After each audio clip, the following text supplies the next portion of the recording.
बिस्मिल्लाहिर्रहमानिर्रहीम। आज हम अपना ज्योग्राफी पोर्शन का एक नया चैप्टर स्टार्ट कर रहे हैं, which is the land and agriculture in Pakistan and in south Asia. यानी हम इस पूरे पाकिस्तान और इसकी जो नेबरिंग कंट्रीज है और जो इसके साउथ एशिया कहलाता है, हम उसकी एग्रीकल्चर को डिस्कस करेंगे। इन तमाम जो पाकिस्तान और इसके सारे जो नेबरिंग कंट्रीज हैं, जिसमें पाकिस्तान, इंडिया, बांग्लादेश, श्रीलंका, नेपाल और दूसरे जो कंट्रीज हैं, मालदीव्स है, या इनका जो एग्रीकल्चर है, किस टाइप की एग्रीकल्चर होती है, इन तमाम को हम इस चैप्टर में डिस्कस करेंगे। But first we discuss the agriculture in Pakistan.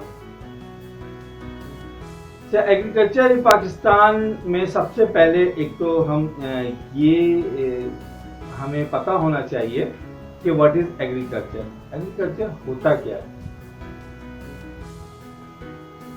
Agriculture वो क्रॉप्स की ग्रोइंग का एक सिस्टम या प्रोसेस होता है।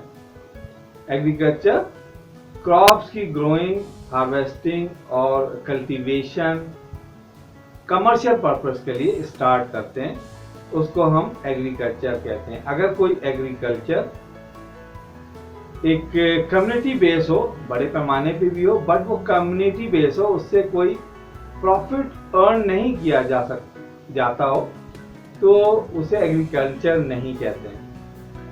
एग्रीकल्चर प्योरली वो प्रोसेस या वो तरीका या वो सिस्टम होता है जिसके जरिए प्रॉफिट अर्न किया जाता है, और ऑब्वियसली वो बहुत बड़े पैमाने पर होता है। तो यानी एग्रीकल्चर हो गया। इसके बाद हम ये डिस्कस करेंगे कि पाकिस्तान में एग्रीकल्चर के लिए क्लाइमेट कैसा सुटेबल है, सॉइल कैसी है जो एग्रीकल्चर को सूट करती है, फेवरेबल जो है वो एरियाज कौन से हैं एग्रीकल्चर के लिए, और क्या क्या मीन्स ऑफ इरिगेशन जो है वो हम यूज करते हैं पाकिस्तान में। मेनली हमने अपने एग्रीकल्चर या क्रॉप्स को ग्रो करने के लिए। सबसे पहले हम ये डिस्कस करेंगे कि पाकिस्तान की बेसिकली क्लाइमेट कैसा है।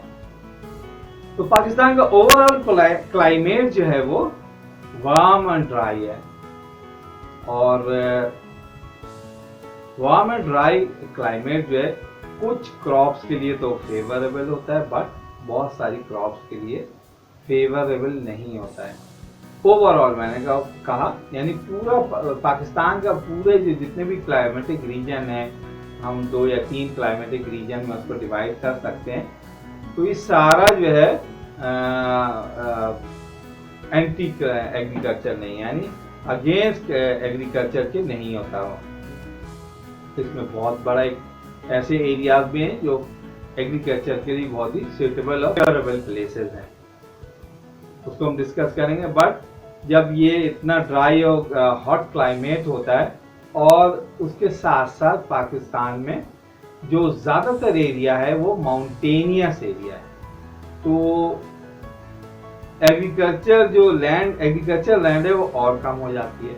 हम अपने इस पूरे सिस्टम को, यानी हमारा जो एग्रीकल्चर लैंड एरिया है पूरे पाकिस्तान का, उसको हम कुछ जो हम उसको एक जो हम जब हम डिवाइड करते हैं, तो ये जो है फिगर हमारे सामने आती है। जैसे ये एक्चुअल एग्रीकल्चर लैंड है जिसपे हम पाकिस्तान में एग्रीकल्चर करते हैं, वो सिर्फ 37% है। उसमें से भी कुछ परसेंट जो है वो एग्रीकल्चर लैंड तो है, बट उस पर एग्रीकल्चर नहीं की जाती, वो ऐसी जो है वो वेस्ट लैंड के तौर पे यूज होती है, उसको एग्रीकल्चर के तौर पे यूज नहीं की जाती। यानी 100% पाकिस्तान में एग्रीकल्चर लैंड है उसको यूटिलाइज नहीं करते।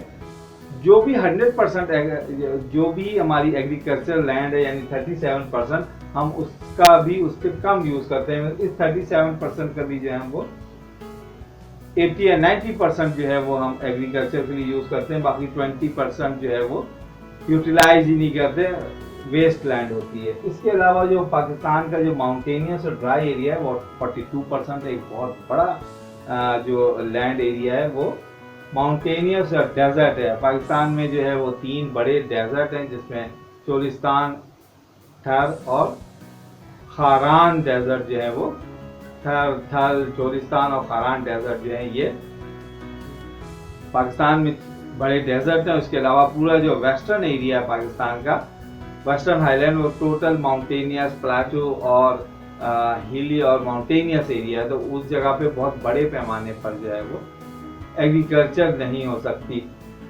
तो जो एरिया है वो ज़्यादातर सिंध और पंजाब का जो प्लेन एरिया है, जो ईस्टर्न एरिया है, वेस्टर्न हाईलैंड के अगेंस्ट जो अपोजिट में ईस्टर्न हाईलैंड है, जो सिंध पंजाब का सदर्न पंजाब, और पार्ट ऑफ द सिंध जो है वो प्लेन एरिया है, जहाँ इरिगेशन के थ्रू जो है वो हम एग्रीकल्चर करते हैं। इसके अलावा पूरा स्क्रब वेस्टलैंड जो है, जहाँ छोटी स्क्रब्स होती हैं, और वो नॉर्मली वेस्टलैंड होता है, वो 16% है। यानी एक ऐसे एरिया जहाँ छोटी स्क्रब्स होती हैं और ग्रास होती है, वो तकरीबन 16% है। और पाकिस्तान में फॉरेस्ट एरिया जो है वो 5% है। इस तरह 100% जो है हमारा लैंड एरिया को हम डिवाइड कर सकते हैं।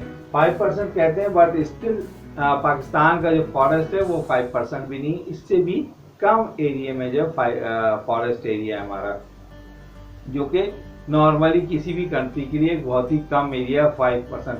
अगर नॉर्मल हम ये क्या है कि किसी भी कंट्री में 20% या मोर देन 20% अगर forest area, that is reasonable area for that country, क्योंकि जो फॉरेस्ट है वो भी किसी मुल्क की इकोनॉमी में जो है एक इम्पॉर्टेंट रोल प्ले करता है। तो ये 5% जो है वो बहुत कम जो है वो फॉरेस्ट एरिया है। तो हमारा पूरा जो फोकस है वो 37% पे है। अब हम पूरा जो 37% को डिवाइड करेंगे, बट माउंटेनियस एरिया में भी जो जिस तरह की क्रॉप्स होती हैं, हम उनको भी डिस्कस करेंगे अपने फर्दर लेक्चर में। अच्छा, पाकिस्तान में जितनी भी जो एग्रीकल्चर लैंड है, वो जो मैंने पहले बताया 37%, उसे भी हमें एग्रीकल्चर करने के लिए बहुत बड़े पैमाने पे फर्टिलाइजर्स को जो है ना वो यूज करना पड़ता है। अब हम डिस्कस करेंगे इरिगेशन। इरिगेशन क्या होता है? इरिगेशन वो सिस्टम होता है जिसमें हम क्रॉप्स को या वाटर सप्लाई का वो सिस्टम होता है जो क्रॉप्स के लिए रिक्वायर्ड होता है या क्रॉप्स के लिए ज़रूरी होता है। यानी क्रॉप्स को किस मीन से या किस तरीके से जो है वो वाटर सप्लाई की जाती है, वो पूरा सिस्टम जो है वो इरिगेशन सिस्टम कहलाता है। फॉर्चुनेटली पाकिस्तान की जो एक ड्राई और हॉट एंड ड्राई क्लाइमेट है और रेनफॉल बहुत कम होता है। पाकिस्तान में रेनफॉल बहुत कम होती है, लेकिन फिर भी कॉटन और व्हीट और राइस, ये 3 मेजर बड़ी प्रोडक्ट्स हैं जो पाकिस्तान में होती हैं क्रॉप। और कॉटन की जो प्रोडक्शन में पाकिस्तान लार्जेस्ट कंट्री, यानी आप 6 largest country of the world है पाकिस्तान कॉटन की प्रोडक्शन में। इट मीन्स के जो हमारे पास 37% जो एग्रीकल्चर लैंड है, हम उसी से इतनी क्रॉप्स जो है by the grace of Allah produce कर लेते हैं कि कॉटन की जो प्रोडक्शन है वर्ल्ड में एक बहुत बड़ा कंट्रीब्यूशन उसमें पाकिस्तान का होता है। इसी तरह व्हीट का भी होता है। और पाकिस्तान की जो कॉटन है, one of the best cotton in the world जो है वो समझी जाती है। हमारा जो पूरा जो प्लेन एरिया है, जो सदर्न पंजाब और पार्ट ऑफ द सिंध है, उसको मेजर जो है इंडस रिवर और उसकी ट्रिब्यूटरीज जो हैं वो उसको वाटर सप्लाई का मेन सोर्स है हमारे इस वंडरफुल एक बड़े इरिगेशन सिस्टम और कैनाल सिस्टम के लिए। जब फ्लड आते हैं रिवर में, तो वो जितनी भी माउंटेनियस एरिया से जो है वो जो फर्टाइल सॉइल है, वो थ्रू फ्लड इन्हीं प्लेन एरियाज में आके उगती है और कैनाल सिस्टम के जरिए जो है वो पूरा हमारे फार्म एरिया यानी कल्टीवेटेड एरियाज में जाती है, जिससे हमारी जो एक अच्छी एग्रीकल्चर के लिए बहुत ही फेवर या बेनिफिटेड होती है वो फर्टाइल सॉइल जो फ्लडिंग एरिया से जो है वो इन एग्रीकल्चर लैंड में आती है। इसके अलावा जो जब ये फ्लड आते हैं रिवर में रेनफॉल के दौरान, या जब ग्लेशियर्स मेल्ट होते हैं ड्यूरिंग हॉट समर में, तो वो बहुत ही रिवर में एक फ्लड की जो है वो कंडीशन ले आते हैं। उस फ्लड को ये तरीका है कि या तो हम उस फ्लड को रिवर के थ्रू जाने दें ओशन में, सी में, अरेबियन सी में, या उसको हम रोक कर स्टोर कर लें।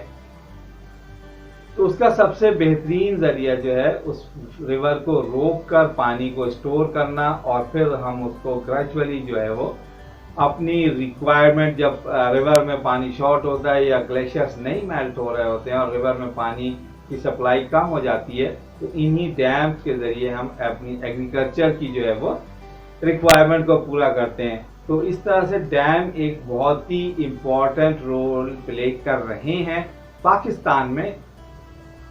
वन ऑफ द बेस्ट और लार्जेस्ट इरिगेशन सिस्टम को एक तरह से सपोर्ट किए हुए हैं।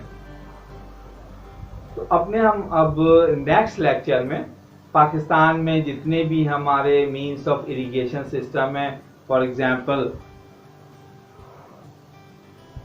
यानी पाकिस्तान में हम ये जो हमारे इरिगेशन सिस्टम है या एग्रीकल्चर को जो सपोर्ट कर रहे हैं वो डैम है, केनाल सिस्टम है, और जो डैम्स के साथ जो है तो पर्शियन ट्रीज है और ट्यूबवेल। इसी तरह एक छोटा हमारा जो एक बहुत ही ओल्डेस्ट इरिगेशन सिस्टम जो बलूचिस्तान में हो अभी तक उसको इस्तेमाल किया जाता है, उसे क्या कहते हैं? उसे कहते हैं कारेज।